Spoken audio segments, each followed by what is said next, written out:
आप लोग किस टॉपिक पे आज पढ़ना चाहेंगे?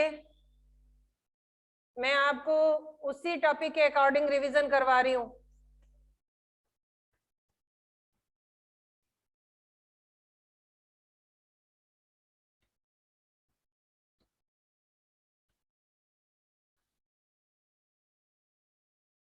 रिवीजन हमारा चल रहा है ग्रामर पे। ओके, कवायद।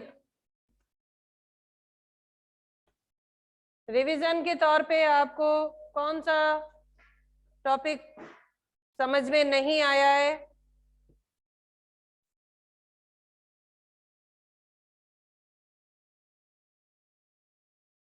चलो हम ये पढ़ते हैं आज खतूत। अगर आप भी मुझे वापस वापस जवाब दे रहे हैं, साथ में आंसर दे रहे हैं, तो हमारी क्लास थोड़ा अच्छा हो जाएगी। वरना सिर्फ मैं पढ़ाऊंगी और आप सुनोगे तो मुझे पता ही नहीं चलेगा कितने बच्चे समझ रहे हैं। से यस और नो। Yes ma'am. और आप अपना बीच बीच में अपना कैमरा भी ऑन करिए बेटा। कैमरा ऑन कीजिए। Yes ma'am. खतूत नवेसी यानी खत लिखना। अब खत लिखना, अभी जो हमारा जमाना चल रहा है वो मॉडर्न जमाना है, इंटरनेट का जमाना है। सारे काम हमारे मोबाइल, लैपटॉप, टैबलेट, कंप्यूटर इसी के थ्रू हो जाते हैं। जैसे अभी हम पढ़ाई कर रहे हैं तो ये हमारा इंटरनेट के थ्रू ही हो रहा है। लेकिन पुराने जमाने में खत लिखना एक महारत कहलाता था। जो बहुत ज्यादा अच्छे खत लिखते थे उनमें एक नाम सबसे ज्यादा मशहूर और मारूफ है, जिनका कि मिर्जा गालिब, असदुल्ला खां गालिब, जिनका पूरा नाम है मिर्जा गालिब। उनके लिखे हुए खतों के बारे में ये कहा जाता है कि जब हम उनके लिखे खत को पढ़ते हैं तो ऐसा लगता है जिसके नाम से वो खत है वो बंदा रूबरू हमसे बैठकर बातें कर रहा है। खत लिखना एक फन है। खत लिखना सबको आना चाहिए। चाहे हम मोबाइल के जमाने में एक जगह से दूसरी जगह बात करने के लिए मोबाइल या वेब कैमरा या कंप्यूटर, इंटरनेट इसका इस्तेमाल करते हैं, लेकिन अगर हमारे कोर्स में खत लिखना है तो हमें खत लिखना आना चाहिए। खत लिखने के कुछ टाइप्स होते हैं, कितने तरह के खत होते हैं और उनके कुछ रूल्स होते हैं कि कैसे लिखा जाए। जब खत लिखा जाता है तो सबसे पहले ये ख्याल में आता है कि हम खत किसको लिख रहे हैं। खत लिखने वाला हमारा रिश्तेदार है, दोस्त है, भाई है, बहन है, अहबाब है। खत किस टॉपिक पे लिखा जा रहा है? किसी की शादी में बुलाने के लिए, शिरकत करने के लिए खत लिखा जा रहा है, या किसी के घर में कोई हादसा हो गया है उसके लिए उसको सहानुभूति देने के लिए, दिलासा देने के लिए खत लिखा जा रहा है, या कोई बहुत अच्छे नंबरों से पास हुआ है आपका दोस्त, आपकी सहेली, तो आप उसको मुबारकबाद का खत लिख रहे हैं, या हम किसी को घूमने जा रहे हैं किसी के साथ और अपने पेरेंट्स को इत्तिला दे रहे हैं। किसी भी तरह के बात हो सकती है, कोई भी टॉपिक हो सकता है। इसलिए हमें टॉपिक से रिलेटेड अपने नफ्से मजमून को सोचकर उस पर खत लिखा जाता है। जैसा यहाँ पर है, खतूत दो तरह के होते हैं। खतूत दो तरह के होते हैं। आम तौर पे खतूत तीन तरह के होते हैं। आम तौर पर खतूत तीन तरह के होते हैं। पहला खतूत है निजी खतूत।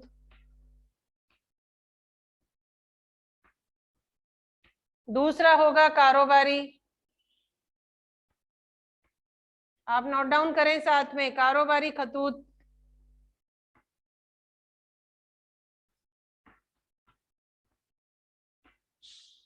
पहला पर्सनल और दूसरा बिजनेस से रिलेटेड, कारोबारी खतूत। और थर्ड नंबर पे क्या आएगा, कोई बताएगा?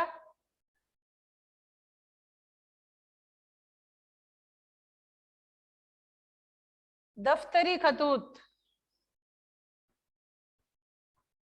दफ्तरी खतूत। अब ये जो खतूत हैं, फर्स्ट, सेकंड, थर्ड, निजी यानी पर्सनल लेटर, कारोबारी बिजनेस से रिलेटेड, और जो थर्ड है वो ऑफिशियल लेटर।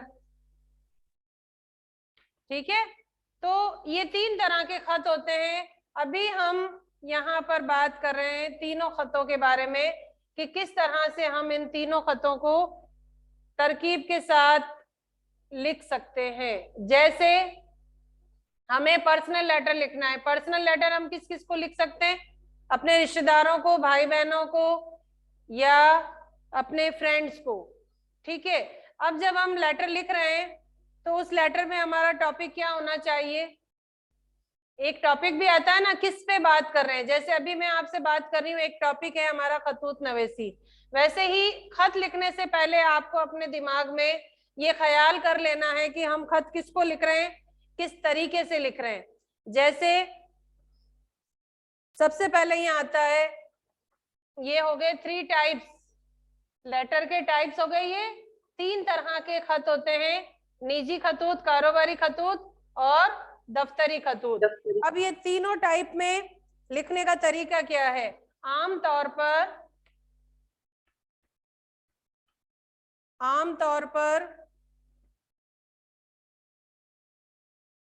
खत को 4 हिस्सों में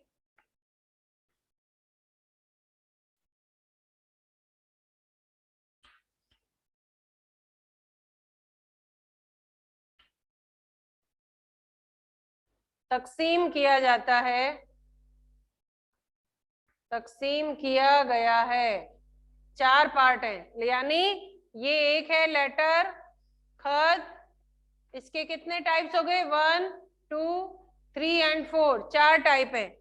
इसको 4 टुकड़ों में बांटा है। पहले को कहते हैं अलकाब, आदाब, नफ्से मजमून, फोर्थ नंबर है खात्मा, यानी हम लेटर को खत्म कर रहे हैं, खात्मा। ये 4 हमारे लेटर के पॉइंट होने चाहिए, लेटर के हिस्से होने चाहिए। ये है लेटर के पार्ट और ये है लेटर के टाइप्स। अलग अलग है दोनों, देखना।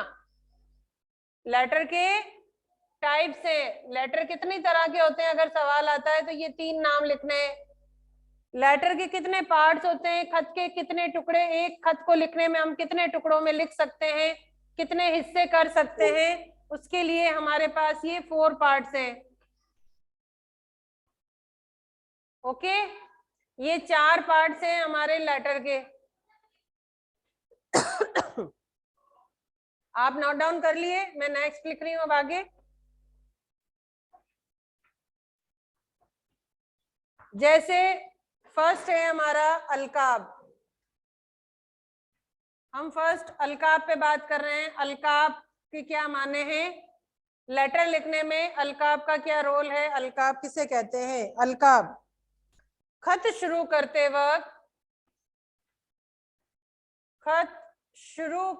वक्त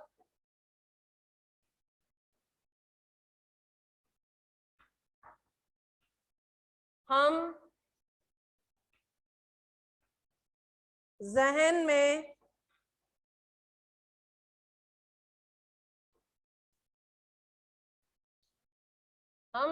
में जिन अल्फाज से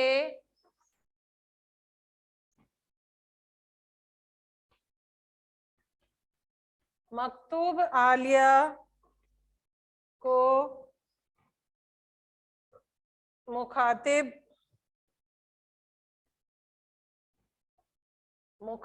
करते हैं, वो अल्फाज अलकाब कहलाते हैं। वो अल्फाज क्या कहलाते हैं? अलकाब कहलाते हैं। अब यहाँ क्या माने हुआ इसका अच्छे से समझ लो। खत शुरू करते वक्त हम जहन में जिन अल्फाज से मकतूब आलिया को मुखातिब करते हैं, वो अल्फाज अलकाब कहलाए। मकतूब आलिया कौन? मकतूब आलिया किसको कहेंगे हम? वो लोग जिनको हम लेटर लिख रहे हैं, खत लिख रहे हैं, जिसको खत लिखा जा रहा है, वो मकतूब आलिया कहलाते हैं।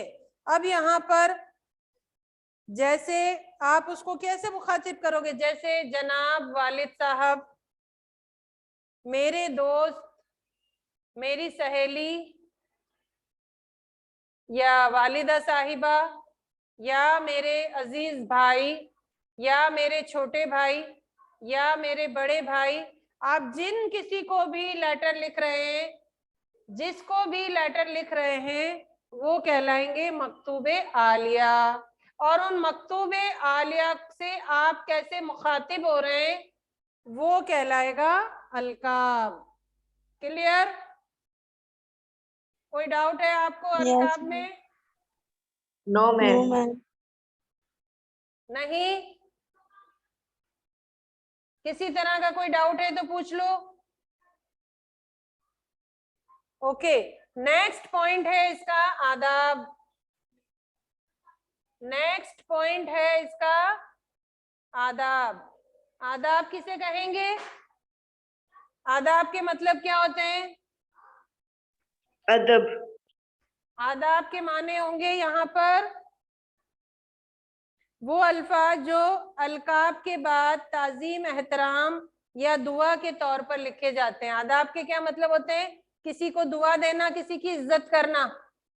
अगर बड़ा है तो उसको, छोटा है तो उसको दुआ देना, बड़ा है तो आप उससे दुआ को होना, दुआ लेना, है ना। यहाँ पर वो अल्फाज लिख लें आप, वो अल्फाज जो अलकाब के बाद लिखे जाते हैं, अलकाब के बाद लिखे जाते हैं,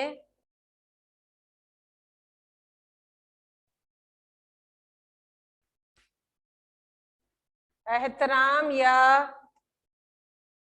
दुआ के तौर पर, एहतराम या दुआ के तौर पर लिखे या बोले जाते हैं, वो अल्फाज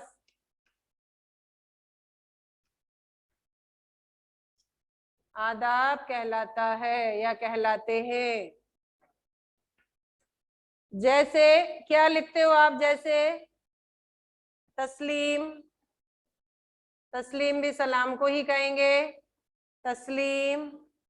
आदाब जैसे जनाब वालिद साहब, आदाब, सलाम, ये सारे वर्ड आदाब कहलाते हैं, यानी किसी को इज्जत देना। थर्ड नंबर पे है हमारा नफ्से मजमून। नफ्से मजमून वो टॉपिक है या उसको कहते हैं जो हमने लेटर लिखने के लिए सोचा। यानी हम बैठे हैं, अचानक हमें किसी दोस्त की याद आ गई और हम लेटर लिख रहे हैं, तो हम उसमें क्या लिखेंगे? हम उसमें किसी टॉपिक पे बात नहीं करेंगे। हमें अपने दोस्त की याद आ गई, हमें लेटर लिखना है, तो हम क्या करेंगे कि भाई आज इतने दिन हो गए, आपने कोई खत नहीं लिखा, आपसे बात नहीं हुई, क्या आप हमसे नाराज है? दोस्ताना अल्फाज बोलेंगे ना उसमें कि क्या आप हमसे नाराज हैं, आप हमें भूल गए, आप तो याद ही नहीं करते। ये सारे हमने अचानक बैठे बैठे किसी दोस्त का जब ख्याल आता है तब हम लिखेंगे। लेकिन जब किसी की यहाँ डेथ हो गई है, ताजियत के लिए हमें लिखना है, तब क्या लिखेंगे? बड़ा अफसोस हुआ, हमें पता चला आपके घर में ये हादसा हो गया है, बहुत ही ज्यादा अफसोस हुआ, अल्लाह आपको सब्र जमील अता करे। अगर हम किसी के एग्जाम में अच्छे मार्क्स लाने के लिए या अच्छा रैंक लाने के लिए उसको मुबारकबाद का खत लिखेंगे, तब बड़ी खुशी हुई, हमने न्यूज़पेपर में आपका फोटो देखा, अखबार में आपकी तस्वीर छपी थी, आपने अपने खानदान के साथ साथ हम दोस्तों का भी नाम रोशन कर दिया। या वालिद साहब होंगे तो बेटे को लिखेंगे, बेटा तुमने जो काम किया उससे हमारे खानदान का नाम रोशन हो गया, मुझे तुम पर फख्र है। ओके, फिर अगर हम किसी को शादी में भेज रहे हैं या बुला रहे हैं, तो शादी में बुलाने के लिए भाई फला तारीख को इतनी से इतनी तारीख तक हमारे यहाँ शादी का प्रोग्राम है, आप जरूर तशरीफ लाएं, आपका आना हमारे लिए बाइस से शरफ होगा, बहुत ही खुशी होगी अगर आप शादी में शरीक होंगे और दुआ देंगे बच्चों को। ऐसे कोई भी खत हो सकता है जिसके लिए हमें हमारा माइंड सेट करना है, लेटर क्यों लिखना है, लेटर किस टॉपिक पे लिखना है, वहां पर हमारा आ जाएगा पूरा के पूरा नफ्से मजमून। नफ्से मजमून, नफ्से मजमून में आप वो सारी बातें लिख सकते हो जिसके लिए आपने खत लिखने का सोचा। ठीक है, जिस मकसद के लिए खत लिखा गया है उसका जिक्र कर आदाब के बाद किया जाता है और नफ्से मजमून या मतलब कहते हैं। लास्ट होगा हमारा खात्मा। इसको मेरे को लिखाने की जरूरत तो नहीं है ना, क्योंकि किसी भी टॉपिक पे लेटर लिखना आपके दिमाग में जो सोचा जाए वो नफ्से मजमून है। लास्ट है हमारा 4 नंबर, खत्मा या खात्मा। खात्मा, खात्मा में हम क्या लिखेंगे, खत को खत्म करते वक्त सलाम या दुआएं अल्फाज इस्तेमाल करते हुए उसे खात्मा कहते हैं। खत को खत्म करते वक्त, खत को जब हम खत को खत्म करते हैं, खत को खत्म करते वक्त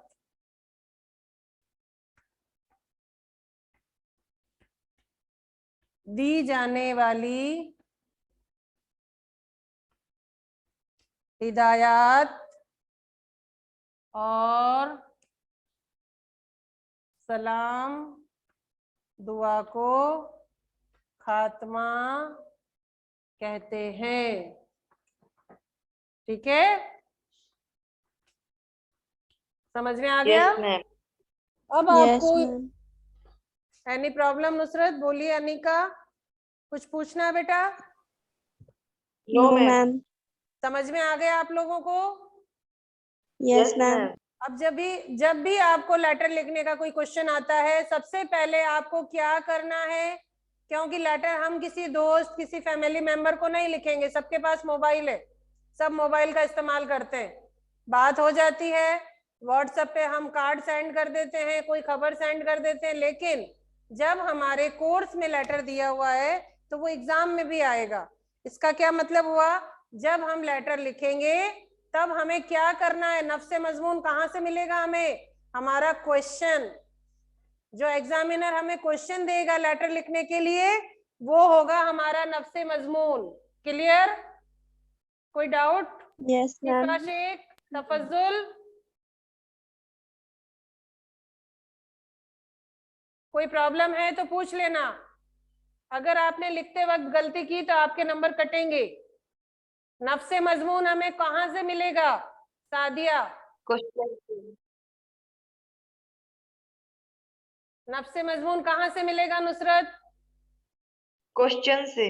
वेरी गुड, जो क्वेश्चन हमारे क्वेश्चन पेपर में आएगा वो हमारा नफ्से मजमून है कि हमें किस टॉपिक पर लेटर लिखना है। उसके बाद जो हम सबसे पहले क्या लिखेंगे, अलकाब, लेटर में दी हुई चीजें, हम किसको लेटर लिख रहे हैं, क्या लिख रहे हैं। उसके बाद आएगा हमारा आदाब सलाम दुआ, उसके बाद आएगा हमारा नफ्से मजमून जो हमारे क्वेश्चन में है, और लास्ट में हम उसको खत्म करेंगे सलाम दुआ करके। ठीक है, किसी को कोई प्रॉब्लम है तो पूछ सकते हैं मुझसे। ओके, यहाँ पे हमारा ये लेटर वाला वर्क कंप्लीट होता है। नेक्स्ट टॉपिक पे हम बात करेंगे अगली क्लास में। इसके बाद अगर किसी को कोई भी लेटर से रिलेटेड कोई भी क्वेश्चन है तो मुझसे पूछ सकते हैं। ओके, कुछ क्वेश्चन नहीं है, कुछ नहीं है। ओके, अल्लाह हाफिज।